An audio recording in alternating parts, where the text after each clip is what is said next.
Hello students, कैसे हैं आप सब। आई होप आप सब ठीक होंगे। मैं प्रतिभा खांडल स्वागत करती हूं आपका टॉप ऑफिसर्स क्लासेस में। स्टूडेंट, जैसा कि आपने देखा, हमने पिछली क्लास में पढ़ा था मृदा संरक्षण।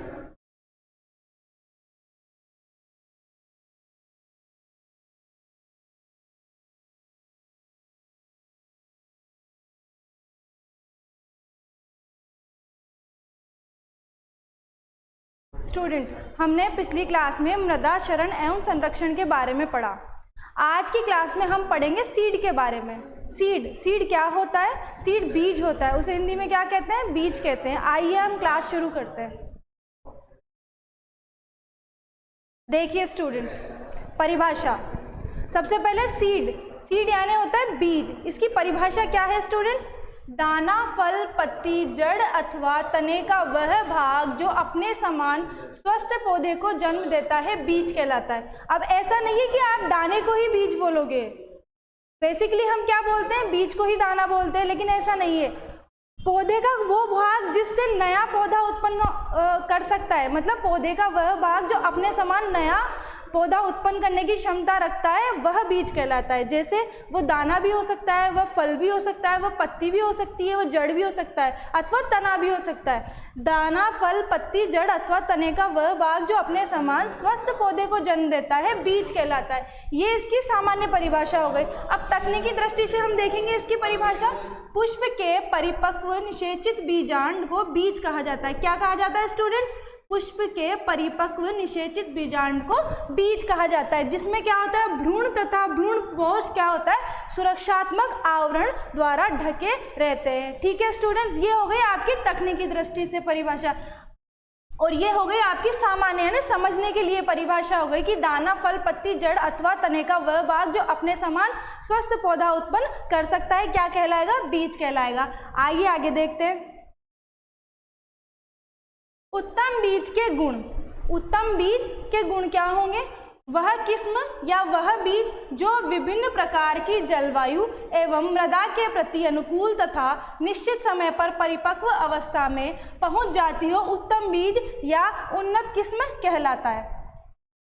यह किस्म सामान्य किस्मों के मुकाबले 10 से 15% अधिक उत्पादन करती है। देखिए, जो आपकी उन्नत किस्म या उत्तम बीज होगा, उसके क्या गुण होंगे? उसके गुण होंगे कि वह किस्म विभिन्न प्रकार की जलवायु में क्या हो जाएगी? सेटल हो जाएगी। यानी कि अगर कभी जैसे आंधी तूफान या बारिश का मौसम भी हो तो उसका नुकसान कम पहुंचता है। बहुत बार क्या होता है कि जब हम नॉर्मल सामान्य किस्म लेते हैं तो वो क्या हो जाती है? उसमें नुकसान अधिक पहुँचता है। लेकिन अगर आपका उत्तम बीज है तो उसमें क्या होगा? वह किस्म जो विभिन्न प्रकार की जलवायु में भी हो जाएगी, मृदा में भी मृदा के प्रति अनुकूल तथा निश्चित समय पर क्या हो जाती है? परिपक्व अवस्था में पहुंच जाती है, उत्तम बीज कहलाएगा। और ये क्या होता है? सामान्य किस्मों के मुकाबले इसमें 10 से 15% अधिक उत्पादन होता है। इसीलिए आजकल किसान क्या लेते हैं?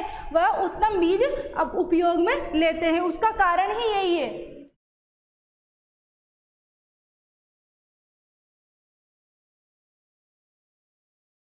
देखिए, अब है उन्नत किस्म के बीजों में निम्न 3 गुण होने चाहिए। उसमें कौन कौन से गुण होने चाहिए? 3 नहीं, मतलब बेसिकली ये उसमें होने चाहिए गुण। उन्नत किस्म के बीजों में निम्न गुण होने चाहिए। कौन कौन से गुण है वो? ये देखिए, पहला है आनुवांशिक शुद्धता। आनुवांशिक शुद्धता से क्या मतलब है? वह रंग में, रूप में, आकार में क्या होना चाहिए? एक समान होना चाहिए। ऐसा नहीं है कि किसी का कलर तो बहुत ज़्यादा डार्क है और किसी का बहुत ज़्यादा लाइट है, ऐसा नहीं होना चाहिए। सारे बीजों का एक समान रंग होना चाहिए। उसके अलावा वो रूप में भी समान होने चाहिए। ऐसा नहीं है एक दाना तो ज़्यादा बड़ा हो और कोई दाना छोटा हो, ऐसा भी नहीं। यानी सब समान होने चाहिए, एक तरीके से होने चाहिए, तो वो आनुवांशिक शुद्धता होगी। अगला है भौतिक शुद्धता। भौतिक शुद्धता से मतलब उसमें कंकड़ पत्थर नहीं होने चाहिए, किसी तरह का भूसा नहीं होना चाहिए, मिलावट नहीं होनी चाहिए, सारे बीज होने चाहिए, शुद्ध होने चाहिए, तो उसको भौतिक शुद्धता कहेंगे। देखिए, कंकड़ पत्थर, कूड़ा कचरा, भूसा नहीं होना चाहिए, किसी भी तरह की मिलावट नहीं होनी चाहिए। ठीक है स्टूडेंट, अगला गुण है आपका उच्च अंकुरण क्षमता, यानी कि उसमें अंकुरण करने की क्षमता क्या होनी चाहिए? उच्च होनी चाहिए। ठीक है, उत्तम बीज में उच्च अंकुरण क्षमता होनी चाहिए, यानी कि वह हर एनवायरनमेंट में सेटल होकर वह अंकुरण कर ले, वो किसी प्रकार की सुषुप्त अवस्था में ना चला जाए, इसलिए उसमें अंकुरण क्षमता उच्च होनी चाहिए। नमी की मात्रा। नमी की मात्रा क्या होती है? निर्धारित मात्रा से अधिक नमी नहीं होनी चाहिए। देखो हर बीज की क्या होती है, एक निर्धारित नमी होती है। अगर उस निर्धारित नमी से अगर अधिक होगी तो उसमें क्या हो जाएगा, कीट पतंगे लगने का प्रकोप रहेगा। निर्धारित मात्रा से अधिक नहीं होनी चाहिए। अधिक नमी में आर्द्रता के कारण कीट आदि का प्रकोप होने का क्या रहता है, डर रहता है। ठीक है स्टूडेंट्स, अब है अगला रोग मुक्तता। रोग मुक्तता का मतलब है बीज में किसी प्रकार का रोग नहीं होना चाहिए, वह एकदम स्वस्थ होना चाहिए। ठीक है, बीज निरोग होने चाहिए। ये हो गए आपके उन्नत बीज या उत्तम बीज के गुण। अब अगला है बीज उत्पादन। देखिए बीज उत्पादन क्या होता है, वैज्ञानिक द्वारा उन्नत किस्म का उत्पादन एवं विकास वर्तमान में निरंतर किया जा रहा है। बीजों का गुणन वैज्ञानिक मापदंडों की पालना करने हेतु किया जाता है। देखिए बीज उत्पादन, हम उत्तम बीज की बात कर रहे हैं। बीज तो हर कहीं से मिल जाएगा, आप जब किसान के पास भी बीज मिल जाएगा, लेकिन हम बात कर रहे हैं उत्तम बीज की। उत्तम बीज आपको कहाँ से मिलेगा, वैज्ञानिकों द्वारा परीक्षण किया जाता है, तब जाके आपको जो है बीज उत्तम बीज मिलता है। अब देखिए, या जो बड़े किसान होते हैं वो अपने फार्म पे उत्तम किस्म के बीजों का जो है उपयोग वो करते हैं, इसलिए वहां से आपको ये मिलेगा। अगला देखिए, किसी भी फसल के उत्तम बीज प्रयोगशाला से किसानों तक उन्नत बीजों की 4 श्रेणियों में उत्पादित होकर पहुंचाया जाता है। अब नेक्स्ट जो हमारा जो है सबसे इम्पोर्टेंट है इस चैप्टर का, यह प्रतियोगी परीक्षा में हमेशा पूछा जाता है। जो टॉपिक अब मैं पढ़ा रही हूँ आपको, इसमें से हमेशा क्वेश्चन बनता है। ठीक है, तो इसको ध्यान से पढ़िएगा। किसी भी फसल के उत्तम बीज, यानी कि जिस फसल का हमको उत्तम बीज चाहिए ना, वो क्या होता है, प्रयोगशाला से किसानों तक उन्नत बीजों की 4 श्रेणियों में पहुंचाया जाता है उत्पादित होकर। उसको 4 श्रेणियां पार करनी पड़ती है, जब जाके वह जो है किसानों तक पहुंचता है। देखिए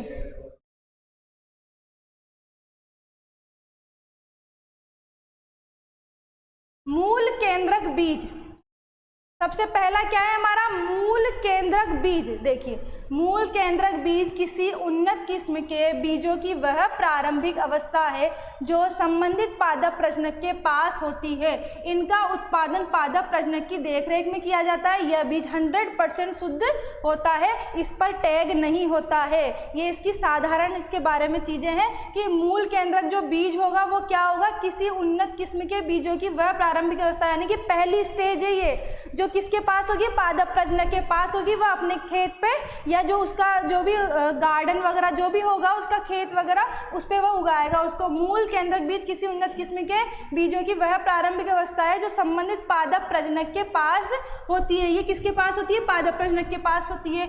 इनका उत्पादन पादप प्रजनक की देखरेख में किया जाता है। ठीक है स्टूडेंट्स, यह बीज 100% शुद्ध होता है। यहाँ से 2-3 चीजें बन रही है मूल केंद्रक बीज की। एक तो किसकी देखरेख में किया जाता है, पादप प्रजनक की देखरेख में किया जाता है। यह 100% शुद्ध होता है। ठीक है, और इम्पोर्टेंट है एक अगली चीज क्या है कि इस पर टैग नहीं होता है।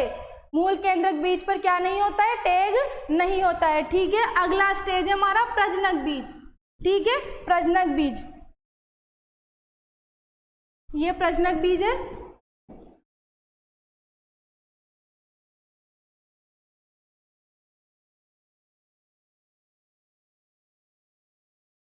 देखिए न्यूक्लियस सीड, इसको क्या कहेंगे, इंग्लिश में न्यूक्लियस सीड भी कह सकते हैं। न्यूक्लियस सीड के गुणन के पश्चात जो बीज प्राप्त होता है, सॉरी न्यूक्लियस जो हमने पहले नंबर का पढ़ा वो न्यूक्लियस सीड है। दूसरे नंबर का क्या है, प्रजनक बीज। तो न्यूक्लियस सीड यानी कि जो अभी पहले नंबर पे हमने मूल केंद्रक बीज पढ़ा, उससे जो उसके गुणन के पश्चात जो बीज प्राप्त होता है वो ब्रीडर सीड कहलाता है। प्रजनक बीज को क्या कहेंगे, ब्रीडर सीड कहेंगे। ठीक है, यह आनुवांशिक एवं भौतिक दृष्टि से क्या होगा, यह भी 100% शुद्ध होता है।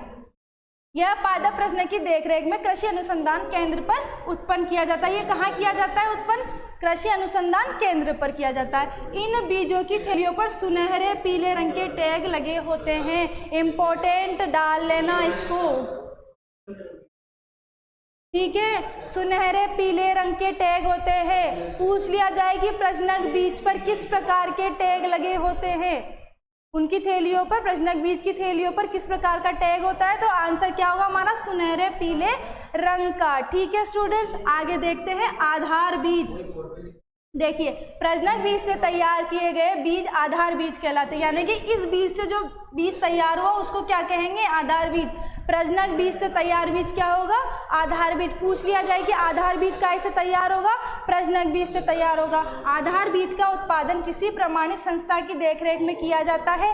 आधार बीज की जेनेटिक प्योरिटी आनुवांशिक शुद्धता क्या होगी? 95 से 98% तक क्या होगा? ये शुद्ध होता है। देखिए, ये वाला कितना परसेंट था? 100% था। मूल केंद्र कितना था? 100% शुद्ध था। लेकिन ये क्या होगा? 95 से 98% शुद्ध होता है। इसमें थोड़ी गिरावट आ जाती है प्रजनक बीज में, ठीक है। और आधार बीज की थैलियों पर क्या होता है? सफ़ेद रंग का टैग लगा होता है। ये भी इम्पोर्टेंट है, हमेशा पूछा जाता है कि आधार बीज पर किस कलर का टैग लगा होता है उनकी थैलियों पर। तो आपका आंसर क्या होगा? सफ़ेद रंग का। अगला देखिए, प्रमाणित बीज या सर्टिफाइड सीड, ये आपका नेक्स्ट है। इसमें देखिए, प्रमाणित बीज आधार बीजों से तैयार किए जाते हैं। यह भी किसी प्रमाणित संस्था की देखरेख में ही तैयार होते हैं। प्रमाणित बीजों में यह प्रमाण पत्र दिया जाता है कि उसकी भौतिक शुद्धता, आनुवांशिक शुद्धता, अंकुरण प्रतिशतता, आर्द्रता की मात्रा प्रपत्र द्वारा थैलियों पर अंकित की जाती है। थैलियों पर क्या रंग का टैग होता है? नीले रंग का टैग होता है। और यह किसानों को फसल उत्पादन हेतु बेचा जाता है। देखिए, प्रमाणित बीज या जो सर्टिफाइड बीज होते हैं ना, उस पर क्या होता है कि ये सारी चीज़ें, यानी कि भौतिक शुद्धता, आनुवांशिक शुद्धता, अंकुरण प्रतिशतता, आर्द्रता की मात्रा, ये सब क्या होती है? उस पर अंकित होती है। आपने देखा होगा जब आप कोई भी बीज की थैली बाजार से खरीद के लाते हैं तो उस पर पूरा विवरण दिया होता है। वही हमारा प्रमाणित बीज या सर्टिफाइड बीज कहलाएगा। और इस पर क्या होगा? नीले रंग का टैग होगा, ठीक है स्टूडेंट। तो ये हमारे इम्पोर्टेंट 4 स्टेप्स थी कि कहाँ से होकर जो है किसानों तक बीज पहुंचता है। तो ये 4 स्टेज पार करने के बाद वह किसानों को मिलता है, ठीक है। अगला देखिए, अब बात करते हैं बीज सुषुप्तावस्था की। बीज सुषुप्तावस्था क्या होता है? सुषुप्तावस्था अथवा प्रसुप्ति काल बीज की वह अवस्था है जब इसकी सक्रिय वृद्धि कुछ काल के लिए निलंबित हो जाती है। यह निलंबन अल्पकाल के लिए भी हो सकता है, लंबे समय के लिए भी हो सकता है। देखिए, बीज की सुषुप्तावस्था, सुषुप्तावस्था का मतलब होता है जब बीज उसमें सुषुप्तावस्था में चला जाए, यानी कि वह अंकुरण करना बंद कर देता है, तो वह उसकी सुषुप्तावस्था कहलाती है। अब ये थोड़े समय के लिए भी हो सकती है और अधिक समय के लिए भी हो सकती है, ठीक है। अब ये 2-3 प्रकार का होता है। ये कौन कौन से प्रकार है? देखिए, प्राथमिक सुषुप्तावस्था, यह एक प्रकार से प्राकृतिक सुषुप्तावस्था है जिसका संबंध बीज की स्वयं की कार्य की विशेषताओं से होता है, यानी कि उसके खुद के कारण की वजह से ही वो क्या हो जाता है? सुषुप्तावस्था में पहुंच जाता है। अगला है आपका द्वितीय सुषुप्तावस्था। द्वितीय सुषुप्तावस्था में क्या होता है? सामान्य परिस्थितियों के अभाव में बीज अंकुरित नहीं हो पाता है। क्या नहीं होता है? बीज अंकुरित। कुछ ऐसी स्थितियां हो जाती है जिसकी वजह से बीज अंकुरण नहीं कर पाता है, इसलिए असामान्य परिस्थितियों वश बीज सुषुप्तावस्था प्राप्त कर लेता है। नेक्स्ट है आपका फलकृत सुषुप्तावस्था। फलकृत सुषुप्तावस्था क्या होती है? इस प्रकार की सुषुप्तावस्था बीजों के मृदा में अधिक गहराई में चले जाने के कारण होती है। इसके मुख्य कारण है प्रतिकूल तापमान, प्रकाश का पूर्ण अभाव, मृदा का अधिक भार आदि। देखिए, फलकृत सुषुप्तावस्था क्या होती है? यह सुषुप्तावस्था बीजों के मृदा में अधिक गहराई पे, यानी कि जो बीज होता है वो क्या होता है? मृदा के अंदर अधिक गहराई पे चला जाता है, जिसके कारण यह होती है। और इसके कारण क्या होते हैं? इसके कारण तो जैसे मृदा अगर अधिक भारी रहेगी तो उसकी वजह से भी हो सकता है। अगर उसको पूर्णतः ताप नहीं मिल पाता है तो भी यह हो सकता है। प्रतिकूल तापक्रम होता है या फिर प्रकाश का अभाव होता है, तो इन चीज़ों की वजह से फलकृत सुषुप्तावस्था होती है। अगर सुषुप्तावस्था को भंग करने का मतलब होता है उसको तोड़ना। वह किस प्रकार से किया जा सकता है? प्रकाश से उपचार करके या फिर किसी प्रकार का रसायन वगैरह से उपचार करके इसकी जो सुषुप्तावस्था है उसको आप क्या कर सकते हो? भंग कर सकते हो, ठीक है स्टूडेंट्स। आज की क्लास में हमने क्या पढ़ा? बीज के बारे में पढ़ा, ठीक है। अब हम पढ़ेंगे अगली क्लास के अंदर लेसन नंबर 2, ठीक है। ऑर्गेनिक फार्मिंग के बारे में हम अगली क्लास के अंदर पढ़ेंगे। आप पढ़ते रहिए, स्क्रीनशॉट ले लीजिए या फिर नोट्स बनाते हुए चलिए, इसको याद करते हुए चलिए। आज हमारा पहला जो लेसन है वो कंप्लीट हो गया। अब अगली क्लास के अंदर हम क्या पढ़ेंगे? लेसन नंबर 2 यानी ऑर्गेनिक फार्मिंग के बारे में जानेंगे, ठीक है students. Thank you so much.